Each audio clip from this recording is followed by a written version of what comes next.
नमस्कार दोस्तों, आज मैं आपको चोरों की कहानी सुनाने जा रही हूँ। इस कहानी में 4 चोर हैं जो मिलकर एक घर में चोरी करते हैं। चोरी के बाद क्या होता है, उनके साथ भी पकड़े जाते हैं या नहीं, यह जानने के लिए आपको पूरी कहानी सुननी होगी। चलिए कहानी को शुरू करते हैं। 4 दोस्त थे जो कहीं भी मिलकर चोरी करते थे और चोरी करने में हमेशा एक दूसरे का साथ देते थे और चोरी से उन्हें जो भी धन मिलता था वह आपस में बांट लेते थे। सभी चोरों में एक चोर जो कि बहुत छोटा था, लगभग 12-13 साल का ही था। बाकी सभी चोर 18 वर्ष से अधिक उम्र के थे। यदि वे कहीं भी चोरी करने जाते थे तो छोटे चोर को सबसे आगे भेजते थे, क्योंकि छोटा चोर दुबला पतला होने के कारण पतली और सकरी जगह से भी आसानी से प्रवेश कर जाता था और बाकी 3 चोर बाहर खड़े होकर पहरा देते थे। वह अपनी यही प्लानिंग हर जगह अपनाते और चोरी करने के लिए उन्होंने एक घर में चोरी करने का प्लान बनाया और आधी रात को सभी चोर उस घर की ओर चल दिए चोरी करने। सभी चोर किसी भी घर में चोरी आधी रात में ही करते थे, क्योंकि इस समय घर के सभी सदस्य गहरी नींद में सो रहे होते थे। इसी तरह उस घर में भी चोरों ने प्लान बनाया और घर में घुस गए और उस घर से बार बार यूं ही चोरी करते रहे।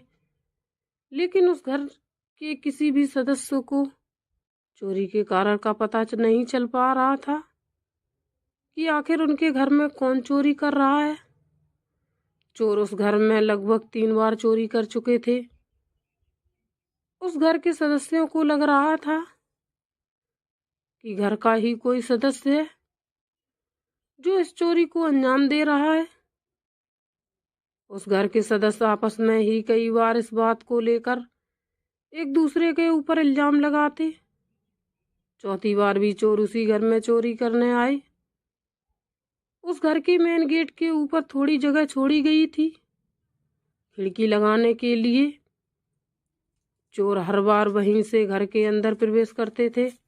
सबसे पहले छोटे चोर को अंदर भेजते थे, क्योंकि वह आसानी से अंदर प्रवेश कर जाता था। छोटा चोर घर के अंदर प्रवेश करने के लिए मेन गेट के ऊपर चढ़ा था। वह गेट के ऊपर बैठा ही था, अंदर की ओर प्रवेश करने वाला ही था। उसका एक पैर बाहर की तरफ और दूसरा पैर अंदर की तरफ लटका था। लेकिन उसी वक्त घर की बड़ी बहू भी पानी पीने के लिए उठी थी और उसने चोर को मेन गेट पर पैर लटकाए बैठे देख लिया था और चुपके से आकर छोटे चोर का पैर जोर से पकड़ लिया। लेकिन बाहर खड़े बाकी 3 चोर तब तक वहां से भाग चुके थे। वह चोर का पैर पकड़कर जोर जोर से चिल्लाने लगी, चोर चोर चोर, मेरे घर में चोर। उसके चिल्लाने की आवाज सुनकर घर के सभी सदस्य उठ गए, यहाँ तक कि सभी पड़ोसी भी उठ गए। फिर क्या था, छोटे चोर का जबरदस्त स्वागत हुआ। परिवार के सदस्य और पड़ोसियों के लात घूंसे से डंडों के साथ। इतनी देर में किसी ने पुलिस को भी फोन करके बुला लिया था। फिर छोटे चोर से पुलिस ने पूछताछ की कि तेरे साथ बाकी कौन थे, उनका पता बता, वह सब कहाँ मिलेंगे। आखिरकार छोटे चोर ने सोचा कि मैं अकेले क्यों फंसूं, मैं अकेले ही क्यों मार खाऊं। और उसने बाकी 3 चोरों को भी पता बता दिया। फौरन बाकी 3 चोरों को भी पकड़ कर लाया गया और बाकी 3 चोरों का भी लोगों ने जमकर स्वागत किया, मतलब जमकर पिटाई की। सभी ने अपना हाथ साफ किया उन चोरों पर। चोरों के खिलाफ रिपोर्ट लिखी गई। रात से सुबह हो चुकी थी। पुलिस वालों ने चोरों को गाड़ी में बैठने के लिए कहा। इस बीच एक बहुत हास्यप्रद घटना घटित हुई। चोरों ने पिटाई खाने के बाद पानी मांगा पीने के लिए और फिर अपने जेब से छोटी कंघी निकाली और चारों चोरों ने अपने अपने बालों पर हाथ फेरते हुए कंघी करी।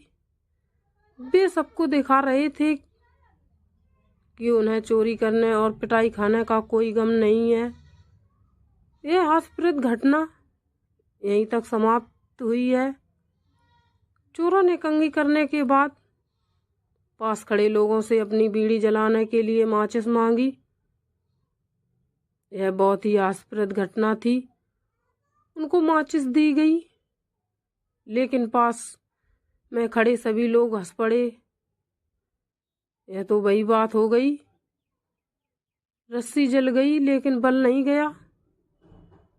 लेकिन इस घटना के बाद उन सारे चोरों की माताएं उस गली से आने से कतराती थी जिस गली के घर में चोरी हुई थी, क्योंकि उस गली में उनकी माताओं को आने पर चोरों की माताओं के नाम से जाना जाता था। सभी कहते थे, वह देखो चोर की माँ जा रही है। यह सुनकर चोरों की माँ शर्मिंदा होती थी।